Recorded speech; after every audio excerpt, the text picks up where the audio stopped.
All right, let's dive into something that's both powerful and deeply human. Imagine this.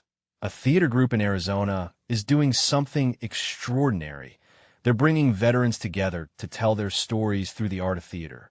But here's the twist. It's not just about putting on a show. It's about healing, connection, and shedding light on mental health. Personally, I think this is one of those stories that reminds us of the transformative power of art. It's not just entertainment. It's therapy, it's community, it's a lifeline.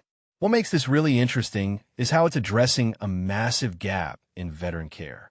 Michael Maisano, the founder of Arizona Frontline Theatre, is a veteran himself, and he's got a doctorate in clinical psychology. From my perspective, this combination of lived experience and professional expertise is what makes this initiative so impactful. He's not just throwing a Band-Aid on the problem. He's creating a space where veterans can process their trauma, rebuild their identities, and find solidarity. One thing that immediately stands out is the way theater is being used here. It's not just about performing. It's about expression. Feraren, a Marine Corps veteran, talks about how acting helps her process her anger. She says, "I can actually let out everything and talk about my feelings." What this really suggests is that art can be a language when words fail. It's a way to externalize pain, to make it tangible, and to share it with others who understand. But here's where it gets even more fascinating. This isn't just about individual healing. It's about collective storytelling. The plays they're performing are written by veterans or center around veteran experiences. This raises a deeper question. What happens when we give marginalized voices a platform to tell their own stories? In my opinion, it shifts the narrative. It moves us from pity to understanding, from silence to dialogue.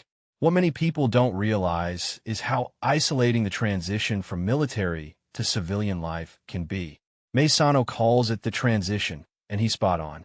The military shapes your identity, but when you leave, that structure vanishes. Theater, in this context, becomes a bridge. It's a way to reconnect with yourself and with others who've walked a similar path.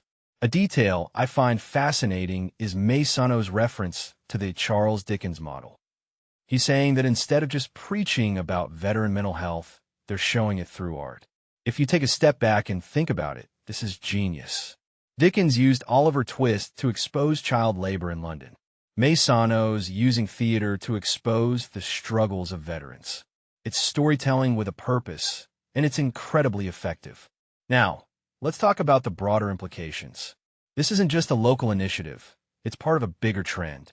Across the country, we're seeing more programs that use art as a tool for healing, whether it's music, painting, or theater. What this really suggests is that we're finally starting to recognize the limitations of traditional therapy. Not everyone can sit in a room and talk about their feelings. For some, art is the only language that makes sense. Personally, I think the goal of having an entirely veteran-led company in the next 5 years is ambitious but achievable. It's not just about putting on plays, it's about building a movement. And if they can collaborate with other organizations and host a drama festival for veteran playwrights, that's game-changing. But here's the thing. This isn't just a feel-good story. It's a call to action. If theater can do this for veterans, what else can it do? What other communities could benefit from this model? This raises a deeper question. Are we underestimating the power of art to solve real-world problems? As we wrap this up, I want to leave you with this thought. Art isn't just decoration. It's not just entertainment. It's a tool for survival, for connection, for change. What this theater group is doing in Arizona is a reminder of that.